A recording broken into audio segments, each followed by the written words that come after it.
ുള്ള ദിവസത്തെ ഓർത്ത് നമുക്ക് കൈയടിച്ച് കർത്താവിന് നന്ദി പറയാം. എല്ലാ കുഞ്ഞുമക്കളെയും ഈശോയുടെ നാമത്തിൽ ഏറ്റവും സ്നേഹത്തോടുകൂടെ സ്വാഗതം ചെയ്യും. അതുപോലെ തന്നെ ഇന്ന് വിശുദ്ധ ഫൗസ്റ്റീന പുണ്യവതിയുടെ തിരുനാളാണ്. നമ്മുടെ കാലഘട്ടത്തിൽ ഒത്തിരിയേറെ അറിയപ്പെടുന്ന പുണ്യവതിയാണ് വിശുദ്ധ ഫൗസ്റ്റീന. ഫൗസ്റ്റീന പുണ്യവതിക്ക് ഒരു ദിവസം ഈശോ പ്രത്യക്ഷപ്പെട്ടു.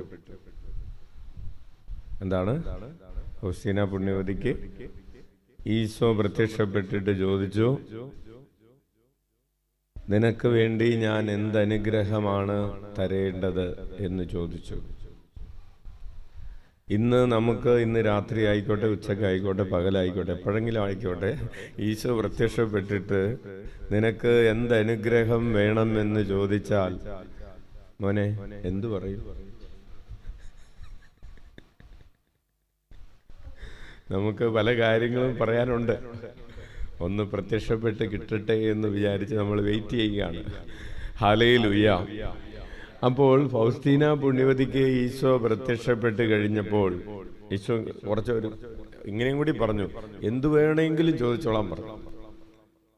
അതായത് ഈശോ വളരെ, ഫൗസ്റ്റീന പുണ്യവതി ഡയറിയിൽ എഴുതുകയാണ്, ഈശോ വളരെ പ്രതാപവാനായിട്ടാണ്, കുരിശിൽ കിടക്കുന്നവനായിട്ടൊന്നുമല്ല, വളരെ പ്രതാപവാനായിട്ട് മഹത്വത്തോടുകൂടെ എഴുന്നള്ളി വന്നിരിക്കുകയാണ്. എന്നിട്ട് പറയുകയാണ്, ഇപ്പോൾ നീ കാണുന്ന ഈ മഹത്വത്തിൻ്റെ ഇരട്ടിയുള്ള മഹത്വത്തോടുകൂടെയുള്ള ഒരു രാജ്യം തന്നെ നിനക്ക് വേണ്ടി നീ ചോദിച്ചാൽ, പകുതിയൊന്നല്ല, രാജ്യത്തിന്റെ പകുതിയൊന്നല്ല, ഒരു രാജ്യം തന്നെ ചോദിച്ചാൽ നിനക്കത് ഞാൻ ഉണ്ടാക്കി തരും എന്ന് പുണ്യവതിയോട് ഈശോ പറഞ്ഞു.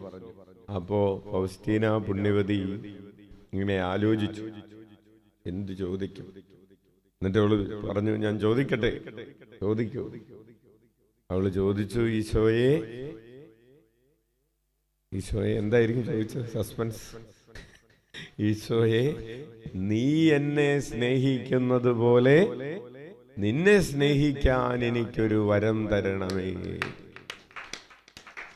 വേറെ ഒന്നും വേണ്ട, രാജ്യവും വേണ്ട, രാജ്യത്തിന്റെ പകുതിയും വേണ്ട, രാജ്യത്തിന്റെ ഫുള്ളും വേണ്ട, ഒന്നും വേണ്ട. നീ എന്നെ സ്നേഹിക്കുന്നത് പോലെ നിന്നെ സ്നേഹിക്കാൻ എനിക്കൊരു ബ്ലെസ്സിങ്, ഒന്ന് തലേക്ക് വെച്ച് പ്രാർത്ഥിച്ചാൽ മതി, വേറൊന്നും വേണ്ട, എനിക്കൊരു ബ്ലെസ്സിങ് തന്നാ മതി എന്ന് പറഞ്ഞ് ഫൗസ്റ്റീന പുണ്യവതി പറയുകയാണ്. അപ്പൊ അച്ഛൻ ഒരു ദിവസം ഈ ഡയറിയിൽ ഇത് ഇവിടെ ഇരുന്ന് വായിച്ച സമയത്ത് അങ്ങനെ കിട്ടിയ പാട്ടാണ്, യേശുവേ നീ എന്നെ എന്നും സ്നേഹിക്കും പോലെ നിന്നെ എന്നും സ്നേഹിക്കുവാൻ വരമരുളൂ.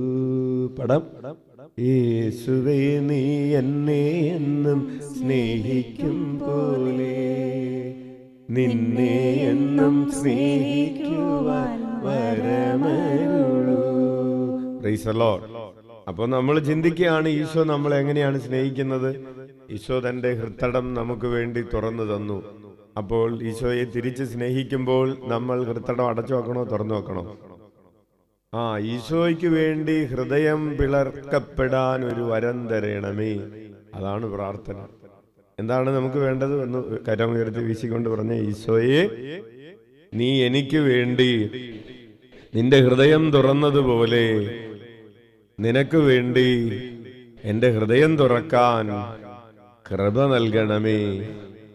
എനിക്കായി നിൻ ഹൃത്തടം നീ തുറന്ന പോലെ നിനക്കായൻ ഹൃത്തടം ഞാൻ തുറന്നു നൽകാം. ഈശോ നമുക്ക് വേണ്ടി കുരിശിൽ മരിച്ചു, നമുക്ക് വേണ്ടി ബലിയായി. നമ്മൾ ഈശോയ്ക്ക് വേണ്ടി ബലിയായി തീരുമ്പോഴാണ് ഈശോ നമ്മെ സ്നേഹിച്ചതുപോലെ നമുക്ക് ഈശോയെ സ്നേഹിക്കാൻ സാധിക്കുന്നത്. വലതുകരം ഉയർത്തി വീശിക്കൊണ്ട് പറയാം, ഈശോയെ നീ എനിക്ക് വേണ്ടി യാഗമായി തീർന്നതുപോലെ നിനക്ക് വേണ്ടി എന്റെ ജീവിതം ബലിയാക്കി മാറ്റാൻ എന്നെ അനുഗ്രഹിക്കണമേ. അവർക്ക് വിളിക്കാം, ഈശോയേ എനിക്കായി നീ കുരിശിൽ മരിച്ചതുപോലെ